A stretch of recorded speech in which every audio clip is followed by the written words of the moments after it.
The most surprising teams in the 2017-18 NFL season.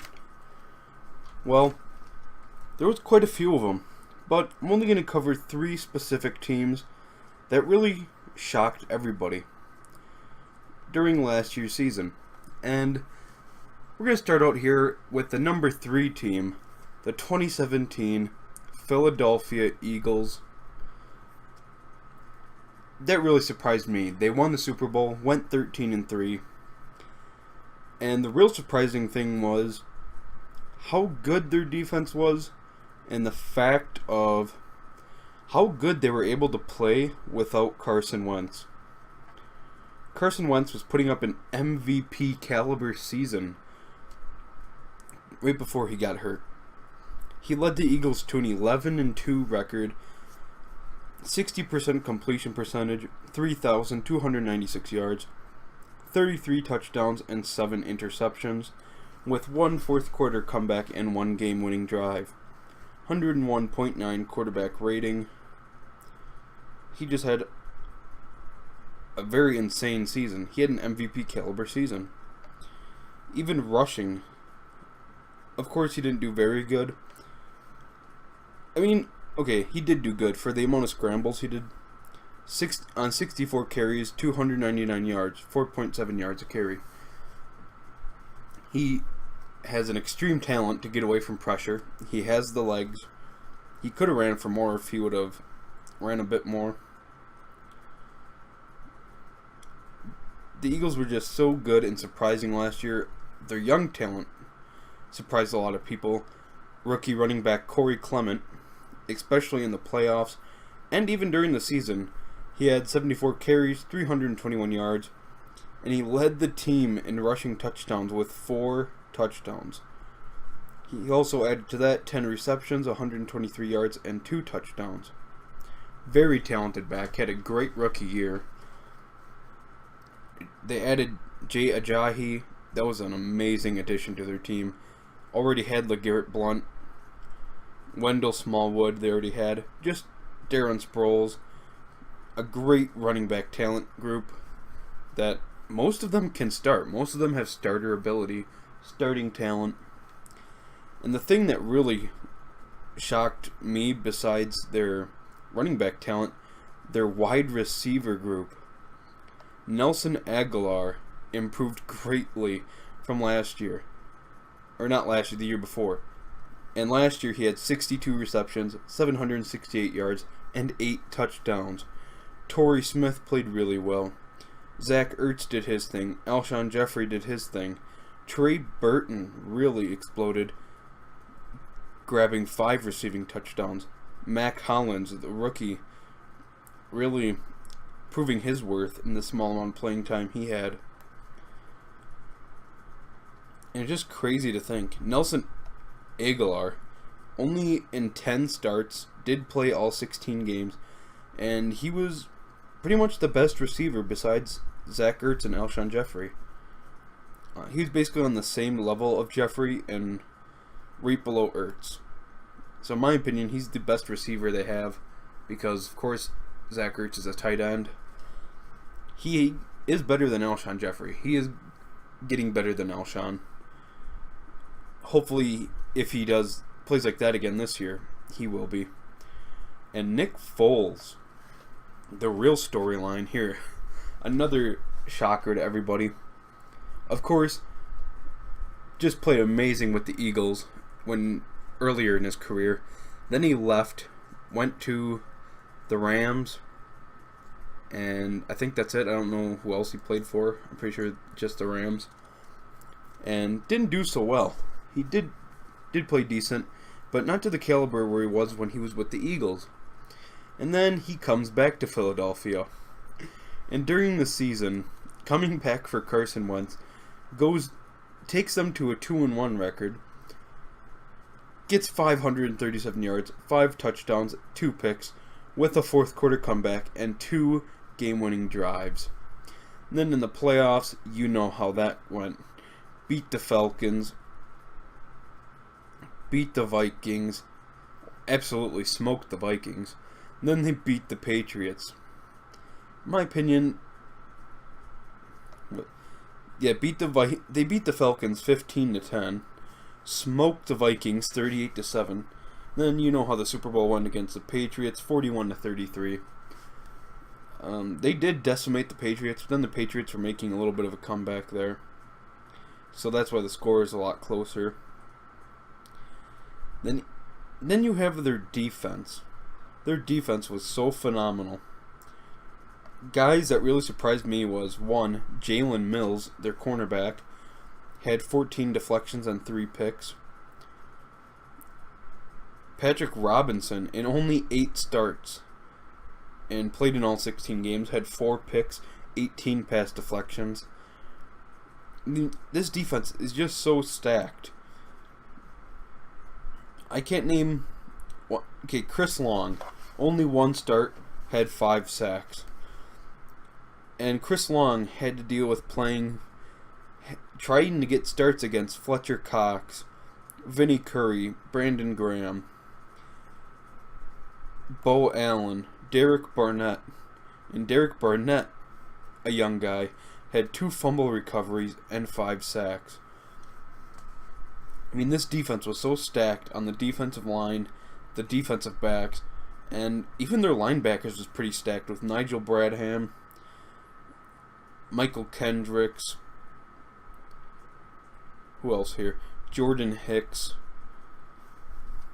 Najee Good. So yeah, the Eagles just all around surprised me. Some players didn't, of course. They played up to their par, like Ronald Darby, Brandon Graham, Nigel Bradham, Malcolm Jenkins. Even their kicker surprised me. A field goal percentage of 83% as a rookie. What was his longest? Oh, they don't have it. But he had quite some long ones. He had like some 53, 55 yard field goals. Field goals for a rookie. I mean, it was just insane. He was 5 for 5, 20 to 29 yards out. And let's see here. 40 to 49 yards out, he was 12 for 13, and 50 or more yards out, he was 5 for 6. Just a phenomenal year for a rookie kicker. They also had punter Donnie Jones, who actually did really well. He surprised me. 62-yard punt was his longest during the season. So yeah, the Eagles were just so crazy good and talented. Carson Wentz, Nick Foles. When you have 2 quarterbacks that can start and win games for you, I mean, that's just insane.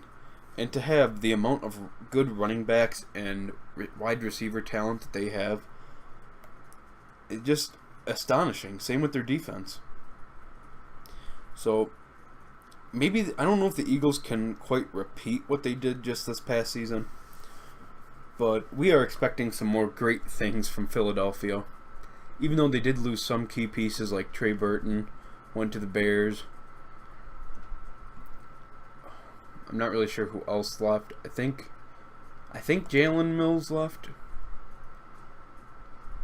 Okay, let's get to the next surprising team. The number 2 most surprising team during the 2017-18 NFL season is the Jacksonville Jaguars. They put up a 10-6 record, which was pretty expected of them. Maybe 11-5 they were to go, but 10-6 was pretty reasonable for the Jaguars considering their past. And the reason why they shocked everybody was because of how well they did in the playoffs. They end up winning the wild card against the Buffalo Bills, who got in the playoffs after how many years. Then they go on to beat the Pittsburgh Steelers in a shootout, 45-42 win. Well, not really a shootout. The Jacksonville Jaguars were killing Pittsburgh the whole game, and then Pittsburgh made it interesting by coming back at the end, but the Jaguars still held on to a nice victory. They went on to the conference championship game that no one expected the Jaguars to go to, and they almost beat the Patriots. They ended up losing 24-20, and the Patriots won because of a little bit of some zebra help, aka the refs having some bad calls against the Jaguars. So, the Jaguars nearly made the Super Bowl. They actually should have been in the Super Bowl against the Eagles, but it's all fine. The Patriots did give the Eagles a nice game, but the Jaguars just nearly making the Super Bowl just surprised everybody, especially Blake Bortles. He improved quite a bit from his usual play, and improved his completion percentage to his 60%, getting 21 touchdowns to his measly 13 interceptions. You had Leonard Fournette, the rookie, running over defenses all season long. Chris Ivory playing pretty good. TJ Yeldon, another nice backup running back. And the Jaguars played without their two best receivers, who are considerably two of the best receivers in the NFL, in Allen Robinson, who only played in the first game of the season and then got hurt right away, like very early in the game. Then you had Allen Hurns, who played in 10 games, only started in 8 of them because of injuries during the whole season. So without two of the top 20 receivers in the NFL, that would really hurt your offense a lot and probably take you out of the playoffs, but not the Jaguars. They had receivers like Keelan Cole step up, Marquise Lee, who is their third option, he stepped up hugely. D.D. Westbrook stepped up, and Mercedes Lewis did his thing. James O'Shaughnessy stepped up as a tight end. And their defense just played phenomenal, which everybody expected them to. Jaden Mickens was a nice return man. And yeah, you had a very nice kicker in Josh Lambo, kicking 19 for 20 at a 95%. Crazy to think. He was 2 for 2, 50 plus yards out, and 4 for 5, 40 to 49 yards out, 11 for 11, 30 to 39 yards out, and 2 for 2, 20 to 29 yards out.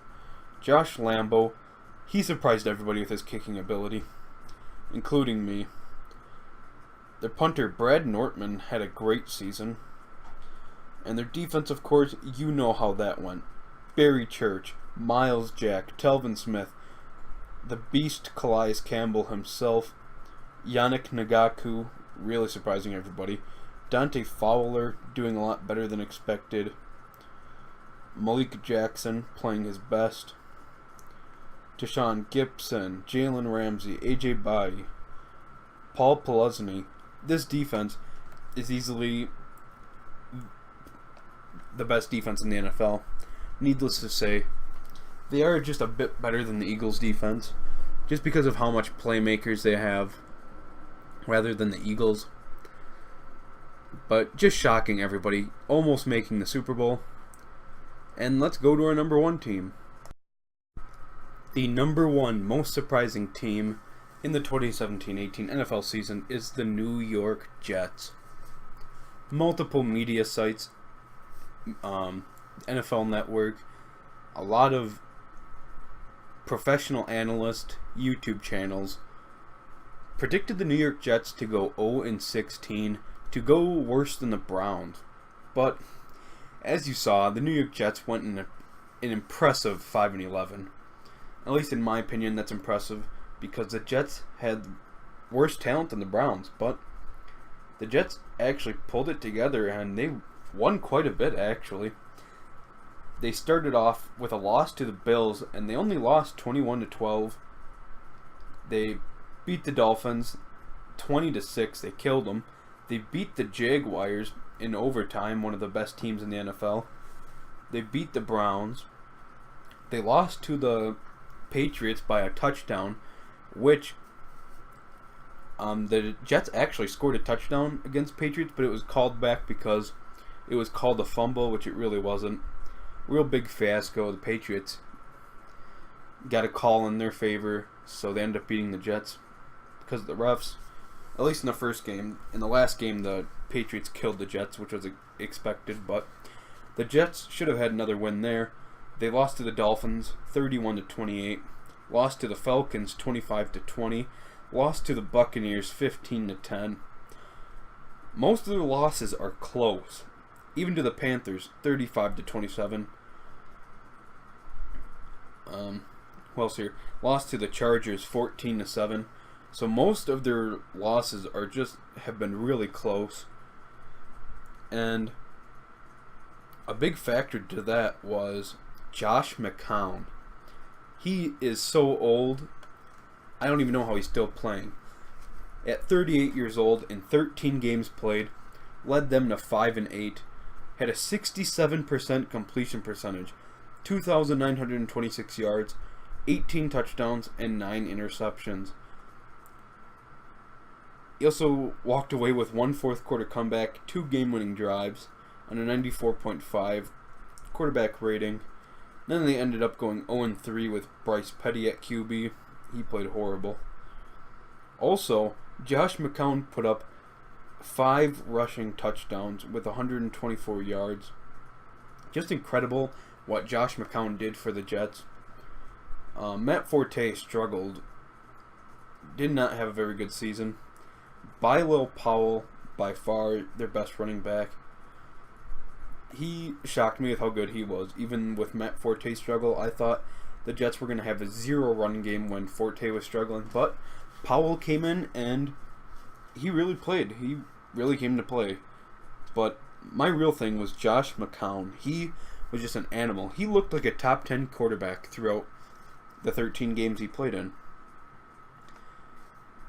And when the Jets traded Sheldon Richardson, their best defensive lineman, for wide receiver Jermaine Kearse, I thought that was a horrible move, but that didn't really hurt him at all. I mean, Kearse put up 65 receptions, 810 yards, and 5 touchdowns.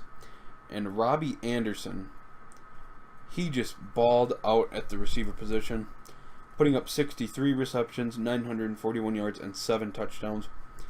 He played amazingly.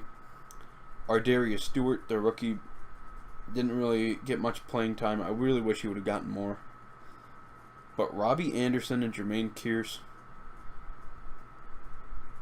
who was it? Did they have an injured receiver during the season?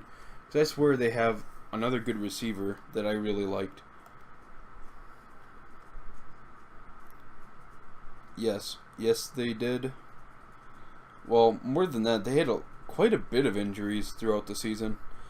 Quincy Enunwa, yep, there he is. One of the better receivers. I thought he was the team's best receiver until Robbie Anderson and Jermaine Kearse showed their work. But Quincy Enunwa missed the whole season. Really sad. Chris Gregg, a tight end, missed the whole season. So that really hurt the offense quite a bit.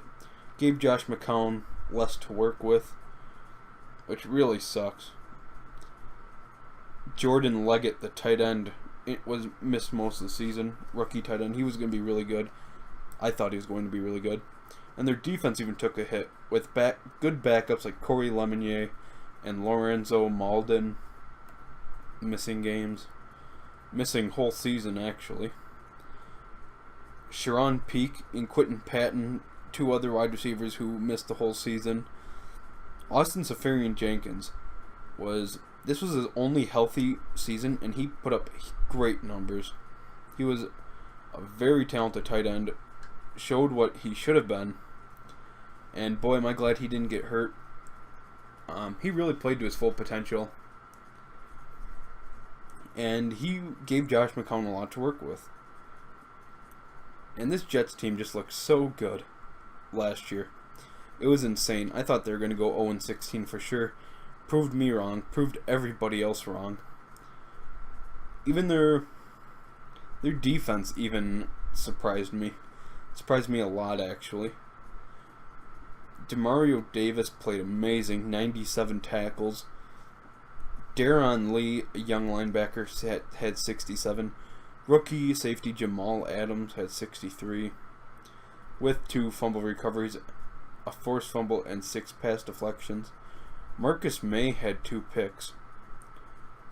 The cornerback position is really weak. for them. They have Morris Claiborne and Buster Skrine. Hopefully they add on more to that. Their defensive line, they lost Muhammad Wilkerson. That is going to be a huge blow in my opinion. Even though he did have quite a down year and only played in 13 games, he had 26 tackles, 3.5 sacks, and 4 pass deflections. But Muhammad Wilkerson is such a good talent. I just can't see their defense being any better without him. And their defense just really struggled in all, because Coney Ely only put up 11 tackles and a sack.